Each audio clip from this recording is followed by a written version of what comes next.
자, 저는 오늘 복이 되리라는 제목으로 말씀을 전하고 옵니다. 자, 따라합시다. 복이 되리라. 복이 되리라. 누가 복이 될 거예요? 할렐루야. 되게 좋아하시네요. 즉신데요. 잘 못 맞히는데 그런 거는 굉장히 잘 맞히십니다. 자, 오늘 이 말씀은 너무나도 많이 들었던 설교 내용입니다. 또 제목입니다. 하나님에게는 꿈이 있습니다. 하나님의 계획과 당신이 뜻을 이루고자 하시는 목표와 어떤 의미가 있다는 얘기를 우리가 말씀할 수 있겠죠. 근데 그 꿈을 이루기 위해서 하나님은 혼자 일하지 않으시고 반드시 사람을 찾는데 거기서 선택받은 사람이 누구예요? 아브라함입니다.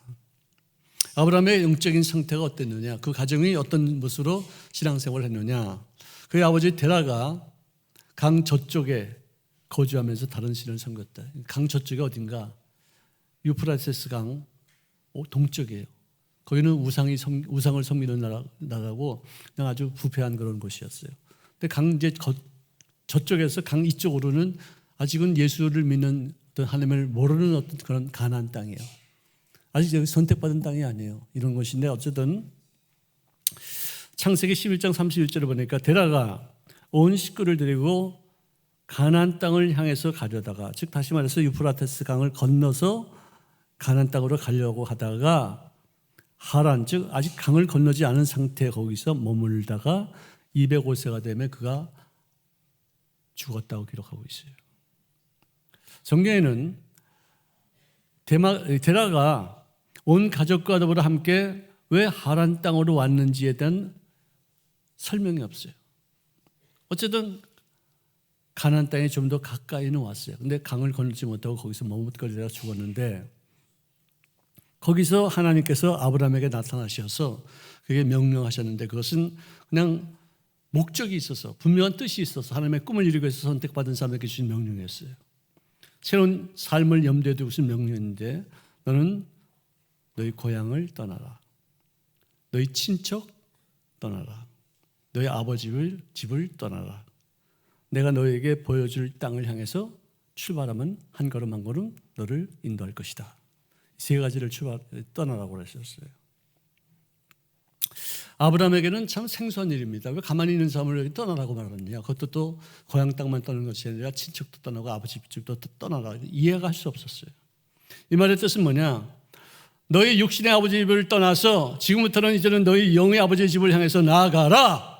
믿음으로 출발하면 그때부터 한 걸음씩 내가 너를 인도해서 내가 너에게 정해준 땅에서 거할 수 있게끔 하리라. 그런데 그 땅은 너와 너희 후손들에게 전해줄 그런 땅이니라. 여러분, 수천 년 후에 있을 일들을 그가 어떻게 이해할 수 있었겠어요? 하나님이 말씀하시는 것은 우리가 이해하지 못합니다. 그분은 나보다 더 많은 세월을 보고 계시고 더 큰 계획을 갖고 계시고 모든 것을 다 감찰하시고 알고 계시기 때문에 내가 할 수 있는 것은 뭐냐? 이해를 하는 것이 아니라 믿음으로 순종하는 것밖에 없을 줄로 믿습니다. 자, 그런 말씀을 따라서 아내와 더불어 함께 출발했는데, 그 출발은 하나님의 뜻에 의해서 움직였지만 나머지 세 개의 명령 중에서 두 가지 명령은 자기 중심적으로 선택했어요. 다 떠나야 되는데 고향 땅만 떠나가면서 자기 조카였던 롯, 자기 조카죠. 근데 그의 아버지, 그러니까 지금 자기 형제가 죽었어요. 그래서 조실부모해가지고 고아가 된 그런 아이이기 때문에 아마 인간적인 연민이 있었을지도 모르겠어요. 하나님은 그런 연민이 어떻게 또 악용되어지고 어떻게 또 나빠질 것인가를 알았기 때문에 여기서 끊고서 나가라고 했는데, 인간적인 생각에 그거 모르니까 데리고 갈 수밖에 없었겠죠. 자, 조카 롯과 더불어 하란에서 모은 모든 가축과 그 종들을 다 대동해서 출발해서 결국 어디에 도착했느냐? 가나안 땅에 도착하게 되었어요. 가나안 땅에 도착하자마자 하나님께서 말씀하십니다. 내가 이 땅을 네 자손에게 주리라. 그 말을 들었을 때 아브라함은 믿음의 반응으로 즉시 거기서 제단을 쌓아 하나님 앞에 예배를 드렸어요. 얼마나 아름다운 일이에요. 얼마나 기가 막힌 일이에요. 얼마나 복받은 일이에요. 그런데 제단을 드려 주님 앞에 제단을 쌓았던 그 장소에 기근이 들었더라. 왜 기근이 들었을까요? 여러분들, 기근은요 하나님의 심판이에요. 불순종한 사람들에게 그들을 고치기 위해서 하나님께서 내리시는 재앙이에요. 아브라함이 3가지 명을 받았는데 1가지만 지켰지 2가지는 지키지 못했기 때문에 하나님께서 거기서 제단을 드리고 거기서 니들이 살 수 있는 땅이라고 말씀하셨는데도 불구하고 그를 돌이키게 하기 위해서 기근을 보내셨다고 기록합니다. 불완전한 순종의 결과죠. 심한 기근이었습니다. 오늘날로 말하면 우리도 그런 기근이 만나지는데요.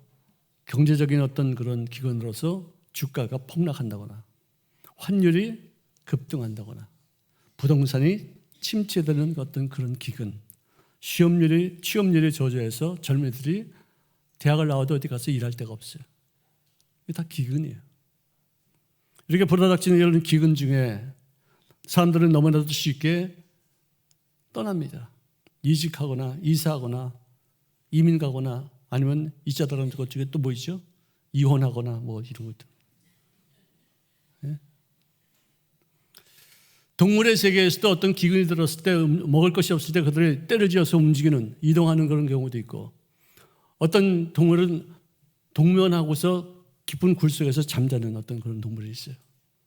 어떤 동물은 추위와 더위를 피하기 위해서 털을 뽑거나 털을 갖다가 더 두툼하게 해서 그 상황에서 움직이지 않고 거기서 극복하고자 하는 어떤 그런 마음가짐을 갖는 그런 동물들이 있어요. 우리 인간은요, 이 떠나고 도망가는 것이 중요한 것이 아니라 그 자리에서 믿음을 더욱 키우고 영적으로 더욱더 각성하고 하나님과 더욱더 깊은 교제를 통해서 더욱더 영적으로 크게 번창해서 때를 만나 주님의 영광을 위해서 쓰임받는 때를 취하는 그런 삶을 사시기를 주의 이름으로 축원합니다. 털갈이라는 것이요, 무장하는 것이요, 하나님의 말씀으로 약속으로 무장되어져서 끝까지 그 믿음으로 그 세력을 맞서며 그것을 기백 있게 돌파하시는 그런 용기가 되시기를 주의 이름으로 축원합니다.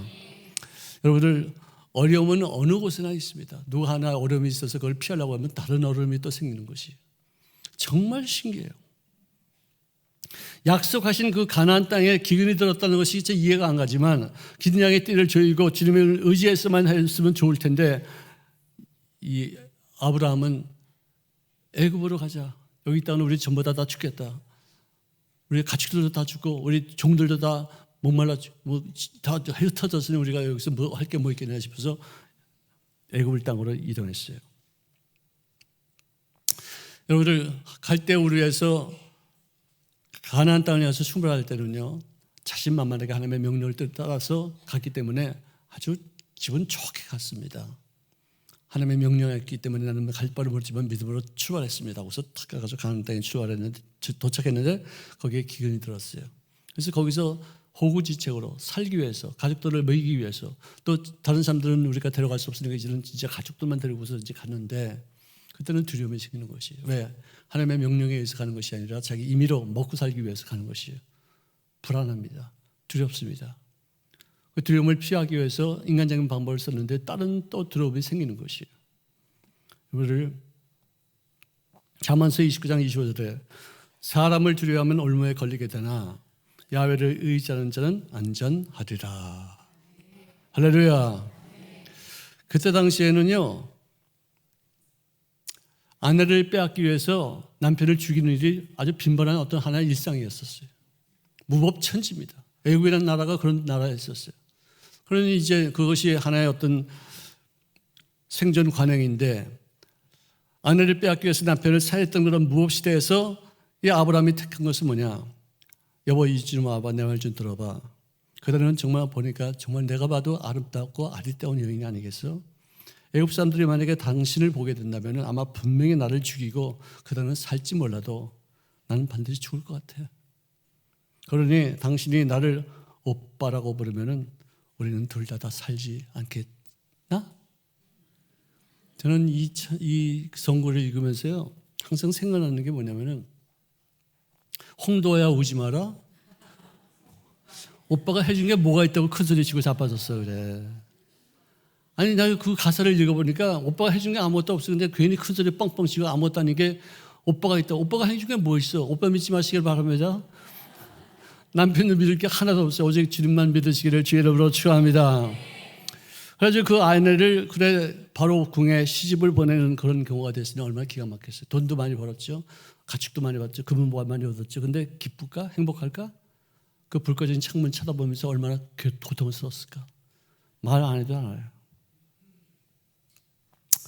자, 아브라함은 부르심을 받은 즉시 재산을 쌓았던 사람이었습니다. 그러나 가나안 땅에서는 자기 인간적인 생각으로 인해서 하나님의 낯을 피하여 그는 인본주의가 되어서 애굽으로 갔는데, 애굽에서는 오히려 하나님과 더불어 함께 일하지 않냐고 자기 혼자서 오히려 더 하나님을 잊어버리고 자기 목숨 하나 살겠다고 이렇게 자기 아내를 시집 보내는 그런 경우가 됐어요. 여러분들 고난이 강해질수록 예배에 집중하시기를 바랍니다. 또 여러 가지 역경이 더욱 닥칠수록 주님을 더욱 가까이 할 수 있기를 주의 이름으로 축원합니다. 왜냐하면 하나님은 항상 더 좋은 것을 우리에게 허락하시고 또 문제를 통해서 기적을 나타내시며 기적을 통해서 영광을 우리에게 허락하시는 하나님이신 줄로 믿으시기를 바랍니다.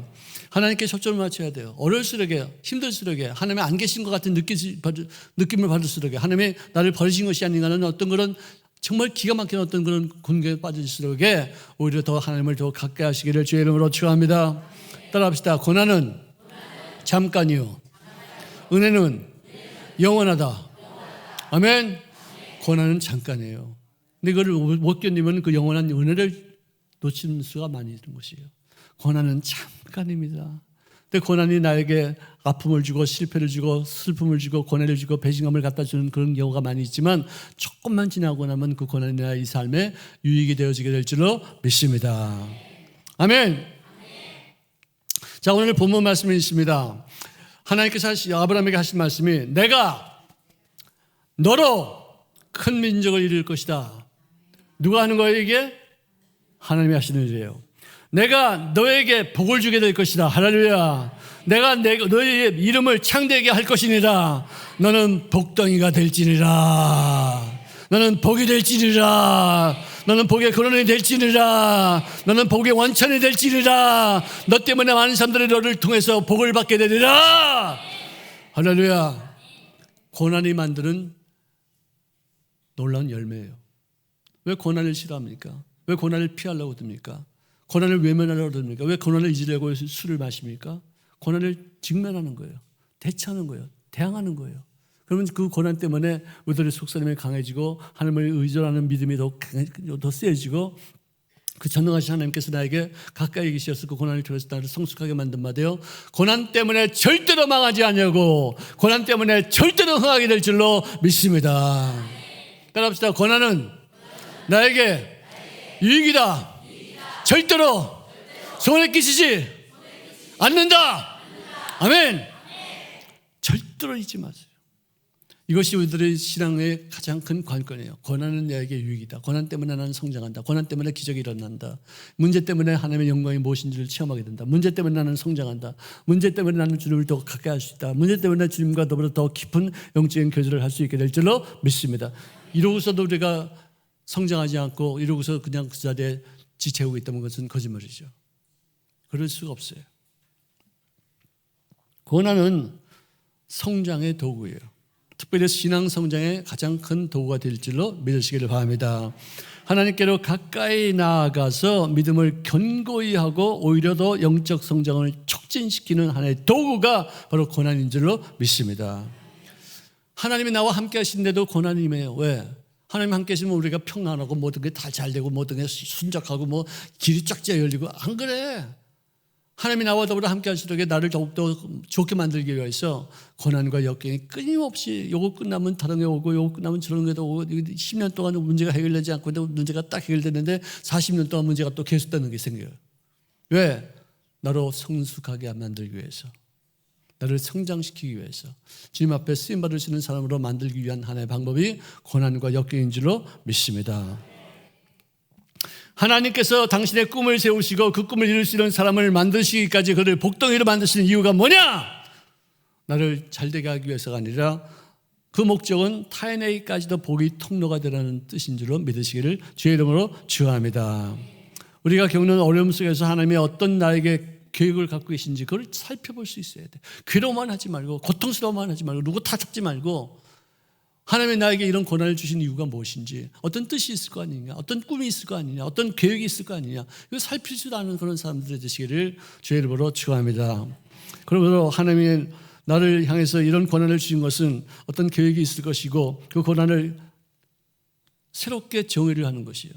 우리는 고난을 8째 타령했어요. 누구 때문에 그랬다? 조상 탓했어요. 고난, 만약 8자가 사나워서 그랬다고 그랬어요. 올해 일진이 안 좋아서 그랬다고 그랬어요. 올해 3제가 들어서 그랬다고 그랬어요. 운명이 그렇다고 그랬어요. 밤낮 고난을 그렇게만 해석했었어요.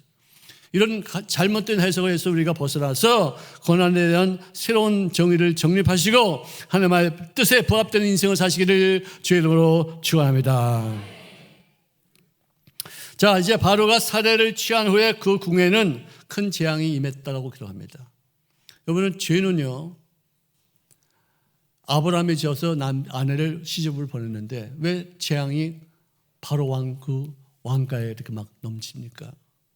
누가 죽어갔거나 또 임신이 안 된다거나 또는 어떤 재앙이 넘친다거나 또 어떤 사고들이 막 생긴다거나 그런 이유를 위해서 그런 영적인 존재가 아니니까 점쟁이 불러다가 굿하면서 물어봤어요.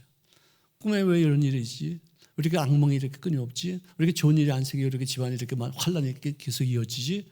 그랬더니 그 점쟁이들이 아브라함 불러다가 한번 이실직고 시키십시오. 저놈이 거짓말해가지고 당신이 그 고통받는 것입니다. 그래서 불러가지고 물어봤더니 아빠라고 불릴 것을 갖다 이걸 밑에다 붙여가지고 오빠라고 불렀다는 거예요. 그때 이게 들통이 난 거예요. 내가 어찌하여 그날을 너희 누이라고 속였느냐? 내가 그날을 데려다가 아내 삼게 하지만 않았으면 내가 이렇게까지 집안에 재앙이 있을 수가 없을 텐데 왜 나를 속여서 이렇게 나까지 이렇게 피해를 보느냐. 여러분들 이 상황을 우리가 보면요, 예수 믿는 사람들이 잘못되면 옆에 사람들까지도 피해를 본다는 걸 우리가 알 수 있어요. 우리가 올바른 신앙을 갖지 않으면 그 여파가 남에까지도 해가 된다는 것을 우리가 알아야 돼요. 그만큼 책임감 있게 살아야 돼요. 우리가 바르게 살아야 돼요. 하나님 보시기에 합당한 모습으로 주님의 자녀다운 모습을 갖추 나가시기를 주의 이름으로 축원합니다. 예수님의 제자의 모습을 갖추지 않으면 우리 때문에 남들까지도 피해를 받아요. 우리 때문에 남들까지도 재앙을 받게 돼 있어요. 정말 귀한 얘기예요. 이거 정말 중요한 얘기예요. 예수 믿는 사람들을 하나님이 택하서 당신의 뜻을 이루기 위해서 지금도 훈련시키는데 잘못해봐 이 사람 때문에 다른 사람들까지도 큰 어려움을 겪게 되는 것이에요. 그래서 세속적인 사람들, 예수 안 믿는 사람들에게 예수 믿는 사람들이 너 그따위 지도를 하니까 네가 예수님의 영광을 가리는 거 아니냐고서 이 책망 듣고 창피 톡톡히 당하고서 쫓겨났어요. 하나님은요, 인간의 과실을 책하는 것보다도 그를 용서받게 만들어서 회개하여 구원받게 하는 주권적인 역사가 이루어지는 것을 기뻐하시는 줄로 믿습니다. 하나님은 일단 택한 백성은 절대로 버리지 않아요. 두드러 패시라도 데리고 살아요. 제가 전도사 때 어느 집에 신방을 가는데 우리 권사님이 나한테 말하기를 저 사람은 남편인데 술만 먹고 와가지고 부인을 패는 사람이라고 나한테 그렇게 얘기를 해줬어요. 신방 가서 조심하라고. 내가 가면서 그냥 열심히 그냥 방언으로 막 기도하면 왜 마누라 패는 남편이니까 얼마나 셀 것인가 싶어가지고 내가 두려워가지고 그냥 방언을 들어갔어요. 그랬더니 내가 딱 들어가니까 그분이 이렇게 신문을 이렇게 보이다가 이거 누구야 이거 누구야? 전도사 아니야 전도사? 이리 돌아. 쪼그라가지고 내가 이게 어떻게? 그 신문을 척척 덮더니 여기 좀 앉아보시오. 내가 우리 마누라 손 좀 댔어. 잘못했어?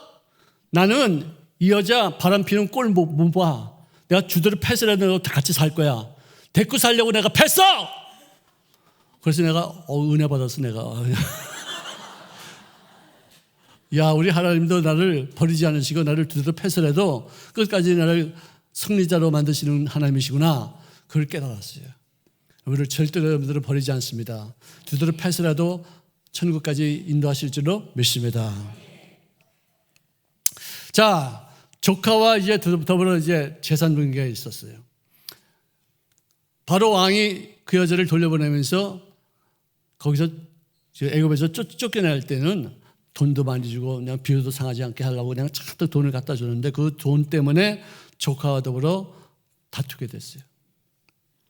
재산 때문에 이렇게 서로 분쟁이 일어나는 것을 보고서 롯아, 내가 너에게 잘못한 게 많다. 내가 너를 데려오지 않는 것이 좋았는데 하는 명령을 내가 이기지 못하고 내가 그걸 거역하지 못하고 너를 데려온 것이 이거 큰 잘못이구나. 네가 먼저 선택해서 네 갈 길을 가라.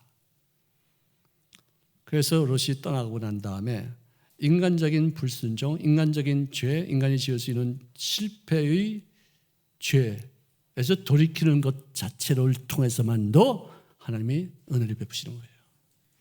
하나님이 하지 말라고 하는 걸 했어. 하고 나서 잘못된 것을 깨닫고 나서 돌이켰어. 그러면 하나님께서 그것으로 끝나면 되는데 돌이킨 것 자체 그것으로 복을 주시는 거예요. 내 눈을 들어라. 북쪽을 바라봐라. 남쪽을 바라봐라. 동쪽을 바라보고 서쪽을 바라봐라. 내 눈에 보이는 바로 그 땅을 내가 너와 너희 자손에게 주리니 영원토록 이를지어다. 할렐루야. 그 땅을 주시기 전에 먼저 무슨 말을 하셨어요? 바라보라는 거예요. 여러분을 바라보는 게 뭐예요? 꿈을 꾸라는 얘기예요. 환상을 그리라는 얘기예요. 그리고 항상 그 그림을 마음속에 떠나지 않고 그 그림에 취해 있으라는 그런 뜻이에요. 병자들의 고침받을 때 하나님 고쳐주시면 좋고 안 주시면 어떻게 하겠어? 안 되지 뭐. 그런 게 아니에요. 나는 고침받았다. 왜? 주님이 채찍의 말씀으로 나는 나음을 얻다는 변치 않는 주님의 약속이 있으므로 나는 이 약속에 의해서 나는 고침받은 사람이야. 나는 건강해. 나는 치료받았어. 나는 이제는 더 이상 고통받지 않아. 그래야지. 그런 사람들한테 기도하면은 기도가 팍팍 들어가는데 하려면 하고 말려면 말아. 이제 한번 해볼까? 오늘 꿈을 그리시기 바랍니다. 나은 모습을 그리시기 바랍니다. 아멘. 아멘. 우리가 실수를 저지를 때도 있고 죄를 지을 때도 있지만 하나님의 부르심을 받아 선택된 사람들에게는 끝까지 우리를 책임지고 우리를 보호하시고 우리를 두드려 패서라도 사람 만들어가면서 우리를 끝까지 사용하시고 주님의 영광을 받으실 줄로 믿습니다. 여러분들 성경에는 이렇게 말씀합니다. 너를 축복하는 자에게 내가 복을 내리고 너를 저주하는 자에게 내가 저주하리라. 다시 말해서 상대방을 축복하면 나도 함께 복덩이가 되어가는 거예요. 옆에 분들을 내가 축복해요. 오늘 아름답습니다. 당신은 잘 될 겁니다. 지금 어렵지만 조금 있으면 더 좋아질 겁니다. 끝까지 우리 기도합시다. 훌륭하시네요. 칭찬하셔요. 그럼 그게 어디로 가요? 다 나한테 오는 거예요. 이게. 옆에 분들에게 서로 인사합시다. 당신분이 정말 잘 될 것 같습니다. 당신은 망하기는 틀렸습니다. 부자 되십시오. 건강하십시오. 아멘. 축복하는 거예요. 그러면 하나님이 예수 믿는 사람을 축복하면 하나님이 그를 복되게 하시겠다는 거예요. 아멘. 예수 믿는 사람을 저주해 욕해? 그러면 누가 손해야? 욕하는 놈이 손해야. 아니 어저께 제가요 80년 드신 어떤 권사님 축하 예배 갔어요. 다 끝나고 나서 밥 먹고 이제 나오는데 어떤 권사님이 나한테 목사님 오늘 50대야. 50대 같이 보여. 이야 정말 살 것 같다. 내가 펄펄 그건 나도. 그래가지고 내가 밥 다 먹고 나서 나오면서 권사님은 지금 보니까 20대야. 왜? 나는 더 크게 복을 받으려고 그렇게 하는 거예요. 근데 어떤 분은요 나를 만나가지고 오랜만에 보고 나서 아유 목사님도 늙을 줄 아네. 목사님은 항상 동안인 줄 알았더니 저봐 주름도 이거 저 얼굴에 깨도 있네. 어떻게 이렇게 목사님이 늙을 때가 있어 그래. 내가 속으로 그냥 확 그냥 그지지. 아니 누가 몰라. 내가 다 알고 있어. 내가 너보다 더 잘 알아. 내가 거울에 내가 더 많이 와. 여기 뭐 생기고 있고 여기 점좀 생기고 그런 거 내가 다 알아. 내가 여기 좀 주름살 생기는 거 내가 다 아는데 그걸 왜 지적해서 또다시 나한테 말을 해. 내가 정말 속상하게. 바보야 바보. 살짝 거기다 초를 쳐가지고 50대네. 야 어떻게 이렇게 젊지 않아. 늙지를 않아. 늙지 않는 데가 어디 있어요? 다 늙지. 그래도 말 한마디라도 축복하고 기분 좋게 말하면 하나님이 기쁘신 나머지 야 내 주의 종을 내가 택한 백성을 축복해 나를 존귀 여기는 마음하고 똑같다. 너도 복덩이가 될지어다. 복덩이가 될지어다. 이걸 몰라들. 솔직한 게 뭐 다 좋은 줄 아세요? 약간 뻥치는 것도 좋아요. 없는 것을 있는 것 같이 부르시는 하나님도 뻥치시는데 왜 우리가 뻥치지 않게 됐어요? 여러분들 없는 것을 있는 것 같이 부르는 걸 뭐라고 그래요? 뻥이라고 그래요. 진짜. 하나님도 뻥 치시는 분이 뭐냐? 그 분은 뻥은 아니에요. 왜? 그분은 현재와 과거와 현재와 미래를 동시에 보시기 때문에 내가 안 보이는 것까지도 보시고서 여기 있다고 그렇게 말씀하시는 거예요. 그렇지만 우리가 보기에는 뻥이죠. 여러분들 말을 자꾸만 하고 환상을 자꾸만 그리고 입술로 시인하면은 그 환상과 꿈이 실제로 우리들의 생활 속에 이루어지게 될 줄로 믿습니다. 아멘. 자, 이 너를 축복하는 자에게 내가 복을 내리고 너를 저주하는 자에게 내가 저주하리라는 그 말씀은 어떤 특정한 개인에게 한 말씀도 될 수 있고 어떤 특정한 어떤 개인 집단에게 한 말씀도 될 수 있지만 전 인류와 그 후대까지 미치는 강력한 영향력이 이 말씀 속에 있는 것이에요. 지금 미국이라는 나라가 지금 난리를 치고 있어요. 근데 미국이요, 이스라엘 앞에서는요, 마치 큰 송아지가 소년의 곱비에 끼어가지고 끌려가는 어떤 그런 모습과 같이 끌려가요. 왜? 이스라엘은 하나님의 나라다. 이 나라를 축복하는 나라를 하나님의 복 주시고 이 나라를 저주하는 나라를 하나님의 복되게 하지 않는다는 거예요. 이스라엘한테 꼼짝 못해요. 모든 정치, 경제, 모든 어떤 그 분야에서 유대인들이 끼어 있지 않은 곳이 없기 때문에 더 그럴 수도 있겠지만 그만큼은 유대인을 하나님이 보호하시고 있다는 거예요. 아멘. 예수 믿는 사람들은 하나님이 우리를 보호하고 계실 줄로 믿습니다. 여러분들 잘하셔야 됩니다. 여러분들 남들을 축복하시고 그러고 나서 여러분들도 복덩이가 되시기를 주의 이름으로 축원합니다. 기독교는 성경 예수를 믿고 나서 개인적으로 성공하고 개인적으로 건강해지고 개인적으로 복을 받는 거가 있다 할지라도 결국에는 인류 구원의 어떤 복이 이루어지는 것이 기독교예요. 내가 잘 되는 것 그것으로 끝나는 게 아니에요. 내가 잘 되기 때문에 남들에게도 유익한 모습을 전해주고 그들에게도 정말 힘이 되어지는 어떤 그런 모습으로 우리가 잘 돼야지 이게 잘 되는 의미가 되는 것이지 나만 잘 돼서 뭐 하겠어요. 여러분들 정말로 이것을 마음속에 간직하시기를 주의 이름으로 축원합니다. 땅의 모든 족속이 너로 말미암아 복을 얻을 것이라. 이 말씀은 개인적으로 국가적으로 뿐만 아니라 인류적으로 구원의 역사에 참여할 수 있게 되는 그 영광이 이스라엘의 계보를 통해서 아담의 계보를 통해서 무엇보다도 아브라함의 계보를 통해서 이루어지게 될 줄로 믿습니다. 자, 갈라디아서 3장 8절에는 먼저 아브라함에게 복음을 전하되 모든 이방인이 너로 말미암아 복을 받으리라. 보세요. 이것도 뭐예요? 이 말도요, 개인적인 어떤 복이 아니라 인류 역사의 가장 큰 복, 가장 최대의 복이 뭔지 아시죠? 구원받는 것인 줄로 믿습니다. 천국 가는 것인 줄로 믿습니다. 이 땅에서 아무리 부귀영화를 누린다 할지라도 예수를 만나지 못하고 영으로 거듭나지 못한 채 지옥에 간다면 그 인생에 무슨 가치가 있겠느냐 이게. 정말로 너무나도 허망한 것이죠. 아무리 세계의 이 부귀영화를 다 누리고 떵떵거리고 살았고 세상을 그냥 호령하면서 살았다 할지라도 죽은 다음에 그 영혼이 지옥에 버림받았을 때 그 인생에 무슨 가치가 있고 의미가 있겠느냐. 구원받게 하는 것이 제일 큰 가치요, 가장 큰 복이에요.